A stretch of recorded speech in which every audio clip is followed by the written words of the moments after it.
Hey, I want to take some time today to address a question I get quite often, as I'm sure a lot of gun channels do.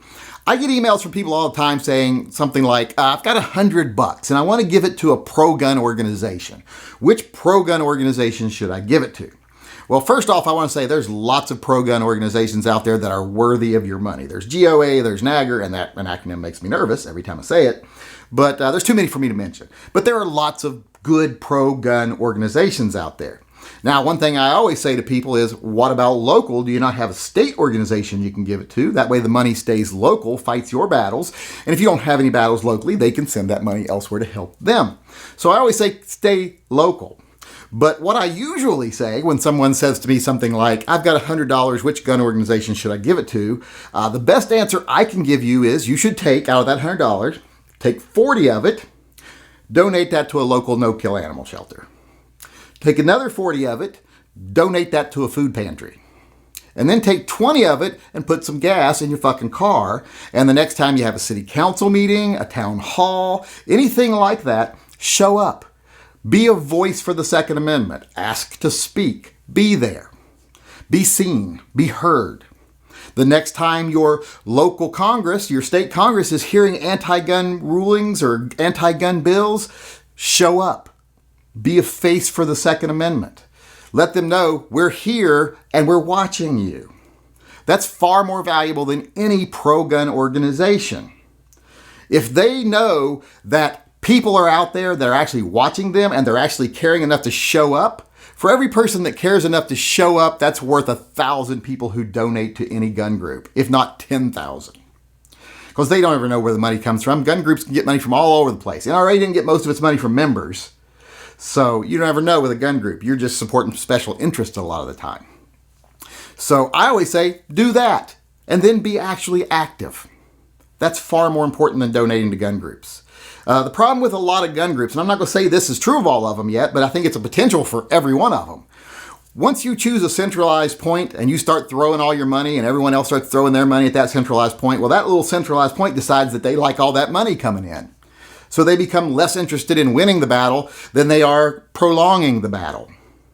And a lot of that money starts going more and more towards nice suits for hearings and business lunches and, yacht rentals and things like that instead of actually going towards fighting the fight.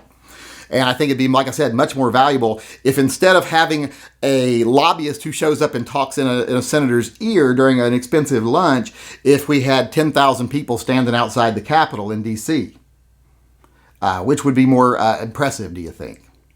So I always tell people, stop looking at these groups to solve our problems. Start becoming involved. No one's asking you to be the champion of the Second Amendment or to even be a great speaker or anything. We just ask you to be present, be a face, stand up for what you believe in person sometimes. If you can't do that, if you're home-ridden something, take some of that money, make yourself some YouTube videos. You don't even have to use much of the money. I mean, you can use your phone. And just make videos saying, here's what I think. Here's what I believe. I stand for the Second Amendment. Do something. This whole notion of it's going to be some group that saves us or some group that fights the fight. No. Find where the battle is. Like if you live in California and you know there's a court case going on against blah, blah, blah to try to overturn blah, blah, blah, find out how to donate directly to the fund that funds that battle. Find out which group is actually fighting that fight. Not the ones who just go in and put their name on it like the NRA loves to do. The NRA loves to go in and say, hey, we'll put it on our website. We'll raise $50,000. We'll give you 5 of it and we'll keep, 45 of it. And then they say, we won that fight. No, you just profiteered off that fight. So pay attention to who's actually fighting. Fund them if you want to. Otherwise, put your money to good use. Help your country. Things like animal shelters, food banks, tons of other different charities you can actually make a difference with. Do that. And then when it comes time to fight for the Second Amendment, show up, do it in person, actually be an active defender of the Second Amendment. Hey, I want to take a few moments today. What was that? The question I get from people quite, town hall or and the organizing us, whatever, it should have been over. A risk I don't really like taking.